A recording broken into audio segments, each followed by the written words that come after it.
Hello and welcome back to ArtsTalk, a series of interviews that I'm doing with faculty and students from the Claire Trevor School of the Arts. I'm Stephen Barker. I get to be the dean of the school. We are now in the midst of a series of really wonderful meetings, interviews, confrontations, and sharing with faculty and students. This is the fourth in a series. We've been putting interviews here on the web for a number of weeks now, and we'll continue to do so.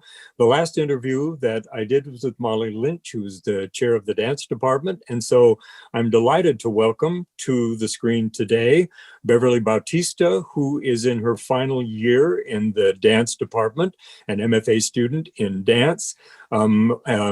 Beverly, welcome to Arts Talk. Great to have you here.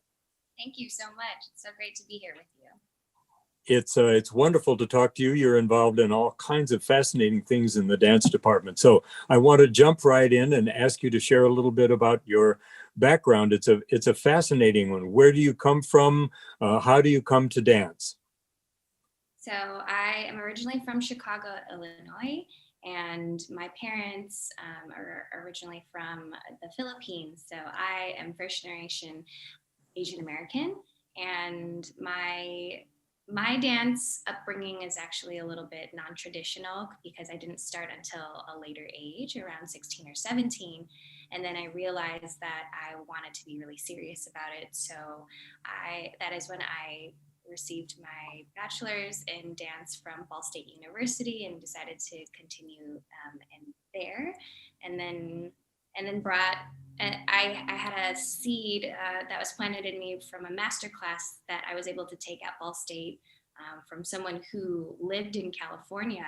And that became my way into thinking of, oh, maybe I can start a career in California. What does that look like? So, and then I spent about 10 years in Los Angeles. And during that time, realizing that I really wanted to go deeper with dance and see how I could create something that is lasting. And I just that's where I started so far. And so you just did. Actually, it's really fascinating that so many of the students we have in the dance department who's here at UCI really began dancing at the age of 2 or 3 or 4, taking ballet classes, etc. And that's just not at all your story. You didn't really begin until you were essentially in high school. And then almost by accident, you were asked to be part of a kind of recital and got the bug, so to speak. And it really became something that you found that you could do really well and were really interested in. You tell a really interesting story. I'd love for you to just summarize briefly of a visit that you made back to the Philippines with your parents, back to, I think it was your father's hometown, and how not only how wonderful it was, but how surprising everything was, and how you actually engaged in some dance teaching there. Say a bit about what that whole story is. Yeah, a couple of years ago, I had the opportunity to go to the Philippines for the first time in my adult life. And before that, I wasn't able to go to the Philippines until I believe I was 3 when my very first time I went. And going at an adult age and being able to experience my parents' hometown was very nostalgic. And I asked my parents if I could have the opportunity to teach any sort of dance class, and we ended up teaching I ended up teaching a class in their gymnasium that was in their hometown, and it was a really fun hip hop grooves class, and it was more of along the fitness base, but it was just so great to see everyone come together, and that everyone was so supportive. They had a huge flyer that was put out in front, and everyone was just so welcoming. But it was really nostalgic because it made me reflect on the journey that my parents had taken here to the United States back in, I think my dad, it was in 1974. And just to think about all the opportunity that was given to me. And I'm just really thankful, because if my dad didn't do that, I don't know where I would be to this day. So I feel like all of that is all tied together, and just, I think it's really important what art can do in any kind of community. Right. And neither of your parents really had any background in the arts, as I recall. No. What do they think about your being a dance professional? It is definitely something that is non-traditional in the Filipino community. I know a lot of Filipinos who are in the medical field, which is amazing. There are some really amazing nurses in my family, my mom being one of them, and dad being an architect engineer. Both of them are retired at the moment, but it was always something great that we would always do as a family, to go to musicals. And I was very much a part of musicals in my childhood as well. Wow. So the arts has always been a part of me, and I'm just really grateful for the opportunity just to continue with it. And so how did you actually get what can I say, up to speed? It's very rare for somebody to start dancing at the late age you did, and then really have no formal training going forward. How do you account for the success you've had? Is it just something that's come natural to you? Yeah, I found that when I first auditioned for the dance team in high school, it was something that came very naturally to me. And it became a sort of curiosity that was kind of watered and planted, and then watered and given some sunlight. And I realized that curiosity with dance was something that continued throughout the years. So I was just very hungry to learn from anyone, and any class that I could get into. I felt that has really that mindset of curiosity and almost resilience, but just the joy of dance and the possibilities of it. I think I've continued that into my adult years. And I think that's really grown my curiosity on, from dance history and jazz and hip hop and just all those different realms that really excite me. It's great. That's fantastic. And really, there's no better place to plant seeds and water and get sun than California. And so you came to Los Angeles. So, there's so much dance now going on in Los Angeles, both at colleges and universities and professionally, et cetera. How did UCI enter the picture? UCI has been something that I've been thinking about for a while, and I've seen previous people within the dance industry go into a master's program. And I remembered looking up different colleges and universities at different fairs. And I remember just looking up something, and then realizing that UCI came up on the list. And when I called to set up an interview, that a tour actually of the school, the tour was something that really solidified that I really wanted to go here. And that tour was with Alan Terracciano. He was so welcoming, and he just answered so many of my questions that I was really curious about, and I felt immediately at home. Oh, that's wonderful. Actually, I have to say, for anyone listening, the UCI Claire Trevor School of the Arts Dance Department is known for being just a wonderful creative family. It's one of those departments that just is in virtually complete harmony. It's just a wonderful place to be and a wonderful place to work. And so you're in your final year now. You've been choreographing, obviously doing a lot of dancing. You worked with Dr. Lisa Noggle and Dr. Kelly Sharp over the summer. What was that project that you did over the summer?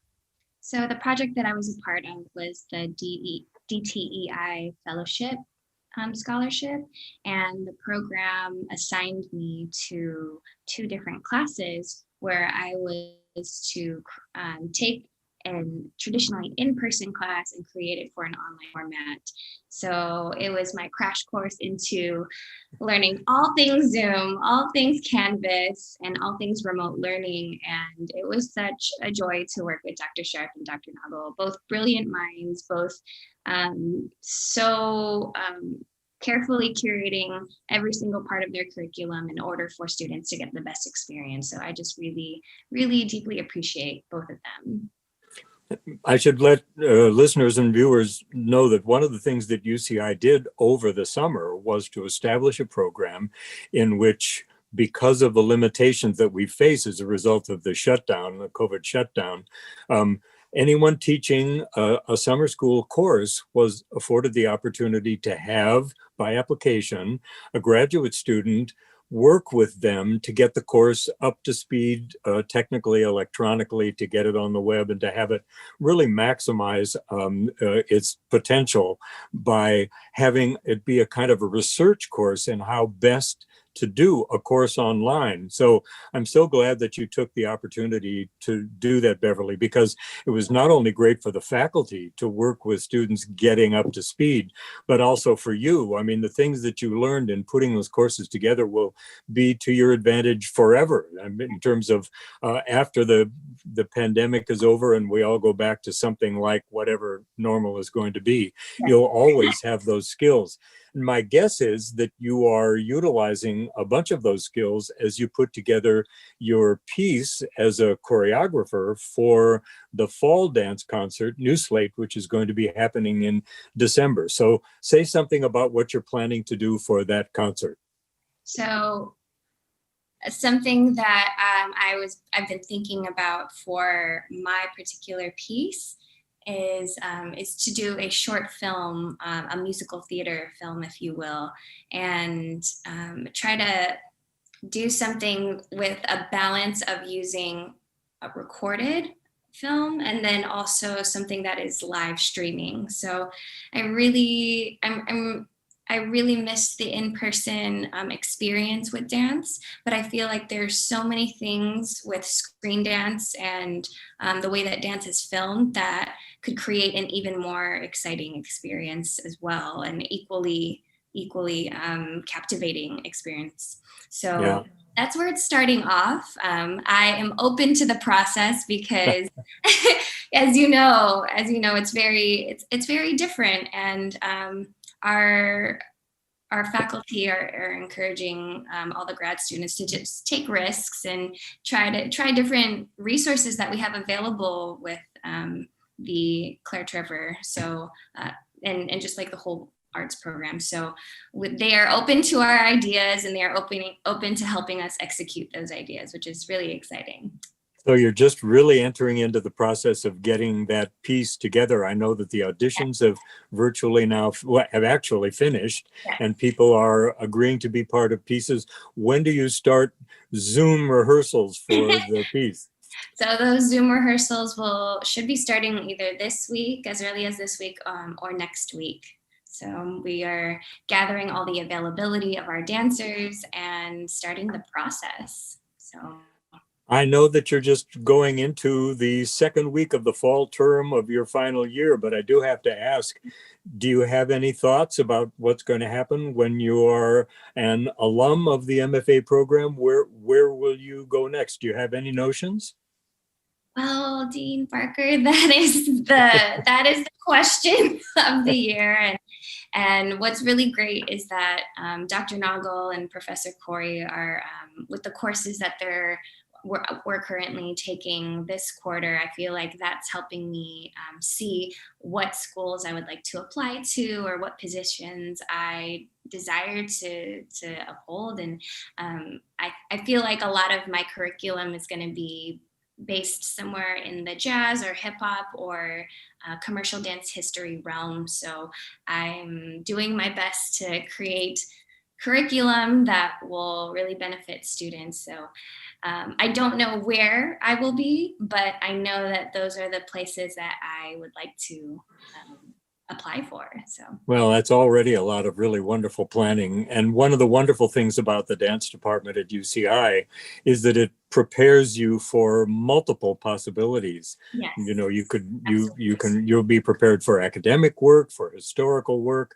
as well as for the kind of really wide-ranging performance work that takes you across, as you say, a whole group of Mhm. different genres, from hip hop with our two new hip hop faculty in the dance department, to jazz, which is a wonderful offering here, to modern, and to the mixture of techniques that you've been doing, what you've called commercial dance, all the way back to high school. So it's a very rosy future. It's a wonderful thing that you're doing. I so enjoyed the concert piece that you put together for last spring for the dance concert. Very much looking forward to what you're going to show us in a couple of months here. I want to thank you for this interview. It's just great to hear about some of the things that you're doing. Look forward to seeing how things develop through the course of the year and to keeping in touch with your career. Thank you so much. Thank you It's so just much. been great to talk to you, Beverly Bautista. Thank you. And now we have the incredible opportunity to talk to Carl Sanders. If you're a fan of online dance, you'll know him as Dougie Styles. Carl Sanders is in his final year in the M.F.A. program in the dance department in the Claire Trevor School of the Arts. Welcome, Carl. It's great to have you on screen. Hello, Dean Barker. It's a pleasure talking to you. Well, you've done so many fantastic things. I'm really eager to make sure that everybody hears some of your really remarkable history. The listeners and viewers should know that one of the first things that I asked you this morning when we were preparing was which name you wanted to go by, because you're not only Carl Sanders, but because you're a junior, you're also Dougie Sanders. That's how you were known in your family. And then as a performer on the web, if someone wants to find you, they'd better go and look for Dougie Styles. And there's a story about that, which we'll hear about in just a second. So let me just ask you very briefly about the origin of things, where you're from, your first skirmishes with the world of dance. How did it all begin? Wow. Well, I'm originally from Atlanta, Georgia. And I grew up in an artistic and creative family. My father is a splash artist and graphic designer and does a lot of carpentry type stuff with his hands. He's phenomenal when it comes to that. And my sister is a dancer herself. She's the one that inspired me. So I remember, growing up and learning different dance styles from her. She would teach me everything and then take me to her friends and we would, dance. And so that was like my first experience with it. And I would have to say the turning point was going to her recital and seeing a little boy. He was around my age. I had never seen a guy tap before. At that particular point, it was only females. So I was like, wow, I can do that. And my parents were like, you can? I was like, yeah, sure. And from that moment, I was hooked. And it was interesting because before that, I was flying planes. I know. I was in a program called ACE, which is Aviation Career Enrichment. And so on the weekends, I would go and I would learn how to fly. I would learn maneuverability and mechanics and a lot of things. So that was kind of my influence of technology at an early age. So I always had this connection between dance and being creative and being technological. So that's what brought me to UCI. But yeah, that's where it began. And of course, going back to Dougie, my family always called me Dougie. and it wasn't until I got to college and I was teaching jazz, styles of jazz, one of the curriculums at the University of the Arts in Philadelphia. And I was teaching tap there. And people always said, hey, you have a lot of style. And they started calling me Dougie Styles. And I was like, hey, that sounds good. And so it just stuck with me. And I've been going with that. And it's been a part of me ever since. So let me make sure that people have heard this clearly. By the time you got to the University of the Arts in Philadelphia, you were already essentially a professional dancer, certainly a professional tap dancer. You'd actually done world tours by that time already, and you were so advanced as a tap dancer at the University of the Arts that pretty much off the bat, you started teaching tap as though you were a member of the faculty there. Yeah, I've been blessed with some amazing opportunities. As I was in high school, like you mentioned, I was given some opportunities to begin my creative career. So I started to choreograph competition pieces for tap and jazz, and they started winning nationally, national championships. And from that gave me the courage to kind of step beyond and do bigger things. And luckily, I was able to meet up with artists such as Raven Simone and, build a relationship with her. So I started choreographing for her music videos. And then I would get asked by universities such as Clark Atlanta University and University of Georgia to choreograph for their dance teams, all while I was still in high school. I was 15 at the time. Yeah, so it was amazing. And once you start that progression forward, then doors start to open up, and I was able to choreograph for like Tyrese and Maya, who's an amazing tapper as well. So that was kind of cool to get some tap into some mainstream commercial videos and things of that nature. So yeah, I've had a professional run as a choreographer and dancer since I was 15, and having that background going into my undergrad, they were able to kind of see that, and they gave me an elective tap class to teach, what ended up going past capacity. So they had to make it almost a accredited course for that, starting my freshman year. Fantastic. And so there you were, essentially with in the end, with an undergraduate degree, a professional, very successful already professional life.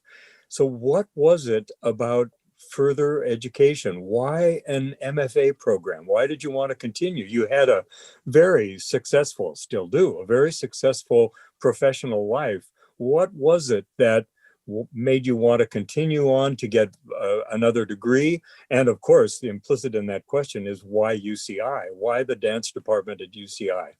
Yes. Well, I'm a firm believer in continuing learning, period, across the board. There's always something to be learned. There's always a way to extend your knowledge in whatever field you're in.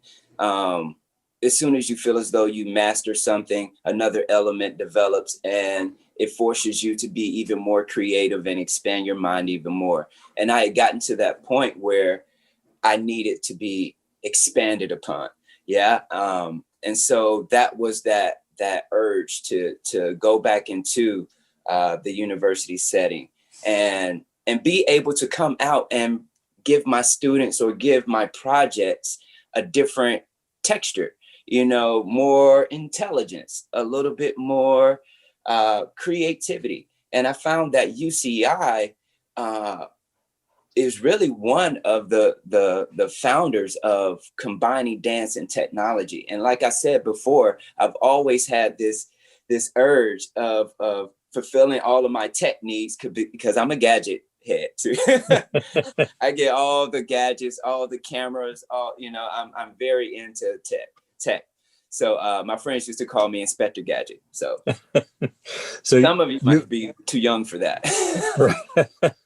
You've really used the availability of those widespread interests here at UCI. I know you've spent a lot of time over in the sciences. You've explored other parts of the technology picture, which is very extensive here on campus. Very, not only extensive, but really innovative. And yes. You yourself have been really exploring the whole relationship between technology and dance, or science and art, in a really interesting and really a kind of a purely exploratory and investigatory way.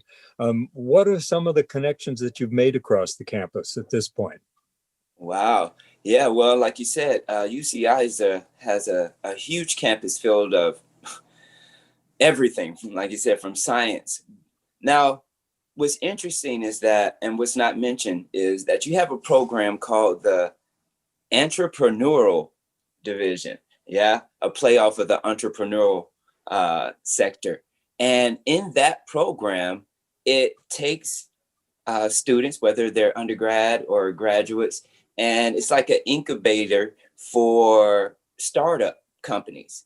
And they help you facilitate whatever innovations that you're geared towards, and streamline it, help you develop the business plan, help you make the connections, whether it's outside of UCI or within the UCI community.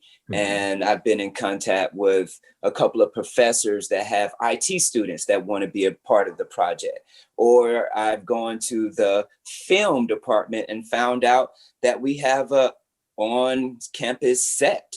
We have a stage studio, right? So, and I believe that although I am a dancer as the forefront, I believe in all of your abilities to combine everything about you, your entire artistry, and making those connections will help filter whatever avenues you're trying to go. So pulling people from the film industry and from drama and from music, because I like creating music as well. So I love to get inspiration from the people who know best about that.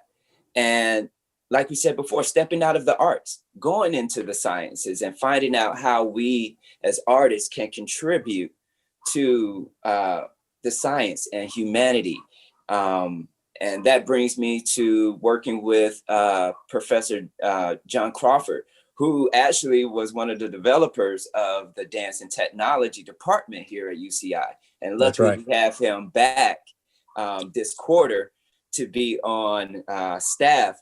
I would say lucky for me. Yeah. But, and I can't wait to engage more. And I've actually applied for some projects, some collaborative projects that will benefit not only artists, but their incorporation with technology and how it can help move society forward. So that's ultimately where I want to be. And not just produce dances for entertainment's sake. That's definitely one of my paths. But I want to find a different aspect to engage my art and help move society towards a different perspective. That's a fantastic idea. And it takes the whole idea of screen dance to a whole new level, particularly when right now 99.9% of dance is on the screen because we're in the famous lockdown period. Given what you've said, Carl, I'm sure that there are ways in which the limitations, the restrictions of the pandemic have been a kind of creative stimulus for you. Okay, this is the situation. What I've got is a little rectangle if I'm on Zoom, or a rectangular screen if I'm on YouTube or Vimeo or whatever. What do I do with that? So one of the things I know you've explored in your dance world stroke technology world is how really to make those kinds of connections. Love the way in which you talk about, or I've read things you've said about the actual the strategies that you've adopted of making connections, making the everyday available. For example, in the piece that you did for the dance concert last spring, Waiting for Amazon, which, just in case there's someone watching, I hope not, who didn't see that, say a little bit about the strategy, the very dramatic strategy that you used in that dance. Yeah, and this derives from a philosophy that I started to develop when I was in undergrad called Dougie, which really talks about dance energy and movement communication and being able to tell the story through the dialogue of your emotion. And being put in this situation, the pandemic has, like you said, opened up that creative Pandora's box for tapping into all of those sorts of situations. And Waiting for Amazon was one of my first attempts at just showing how we all are connected through our movements, you know, from waiting for Amazon package. I think we've all been there. The anxiety, it definitely tests our patience, our angst to want that connection, want something from the outside and bring it in, and using our environment to kind of like consoled us in the time that we have to wait. So whether that's looking out the window or sitting down, looking at TV, petting our animals to give us comfort during that time. So Right. it's trying to use dance and music in a way to bridge that connection between us that are the artists and pedestrians who are looking to kind of find themselves in our work. And that's what I want to show, is the humanistic and rhythmic qualities of life. It's fantastic. Really, it was really one of the highlights of the spring concert, and really a knockout piece, which leads me to ask you, anything you can share with us about what you're planning to do for the fall concert in December. The dance department, I know you've had a meeting already this morning about it. The dance department does a fall concert called New Slate, in which there's a variety of different kinds of choreographic presentations, because the dance department is so diverse. But, you know, the question has been since last March, how do we do it? And the spring dance concert was one of the most interesting and innovative kind of improvisational uses of the on-screen technology to get dance out there. And so now here we are 6 months later, having given some further thought to what it means to be dancing alone, dancing, you know, without being in a studio. So is there anything that you can reveal to us about what you're planning to do in the December New Slate concert?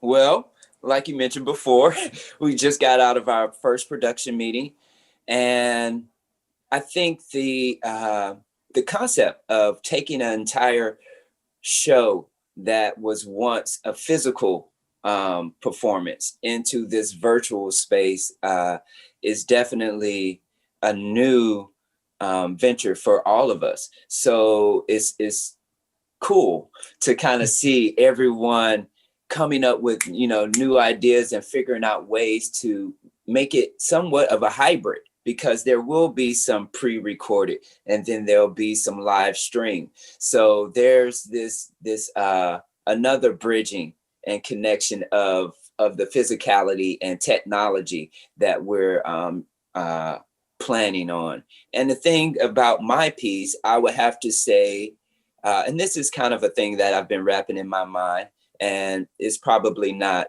unfamiliar to anyone, but the question is, okay, if art is a full representation of our life experience, then how much of our life experience are we putting into the art? And that's exactly what it is I want to kind of address. Mm-hmm. And we'll see how that develops. Well, it's something that you've done so many fascinating things with, all the way down to go back to your entrepreneurial spirit, all the way down to your invention of street tap shoes. What's the story with that? Okay, so I'm in development of a sneaker tap. Now, like you said before, I've been tapping since the age of 8. And I was actually inspired by one of my instructors called Sheila Artist. and that's her real last name, Sheila Artist. And she was my tap instructor, and she had these sneaker tap shoes, and I fell in love with them. And I got my first pair when I was 15, and she helped me kind of, develop those. And ever since that time, I've been creating my own tap shoes. I would take sneakers and get them manufactured with the bottoms, and put the taps on, and do all of that myself. And then it got to the point where I did my new slate, and we couldn't use the floor like we wanted to. So that sparked it, the idea of how can we escape tap from the floor? And then being in the pandemic, I have students, and I'm teaching tap through my TA-ship. So I have students with an array of different platforms. They're in socks and carpet and sneakers and concrete. And, so the situations and environment aren't necessarily conducive to the traditional forms of tap. And so I think there needs to be another way. So I'm in development in creating a system that will allow tap to be performed no matter where you are or in what shoe you're in. So that element is coming, as well as a creative arts platform working as a creative exchange for artists to be able to share their content, as well as communicate and collaborate. Because I feel as though we sometimes the arts can be a little divided in a sense. And I want to create a platform that helps to bring that together so we can provide society with more creativity. Yeah. Well, you truly are one of those exemplary interdisciplinary artists, which is my view of what a 21st century artist needs to be. And you are truly a model of that. And your amazing trajectory from flying airplanes to flying across the dance floor, and the ways in which you've developed your technique, your professional capabilities, and this is super important, the way you have remained what I would call a citizen artist, curious, thoughtful, developing ways to bring people together and to share experiences and further define what it means to have an important and meaningful collective human culture. It's really exemplary, Carl. So Thank you. Thank you so much for everything that you've done. The only thing I regret with regard to you and UCI is that you're in your final year. And so you'll be going on to other great things, I know. But in the meantime, thank you so much for sharing these experiences with us. It's a great story. We look forward to seeing what you're going to be doing in December and for the remainder of the year. And best of luck for what happens after UCI. But it's just been wonderful to have you with us. Thanks so much. Thank you so much. And it's always a pleasure. And I'm always an anteater, even if this is my last year.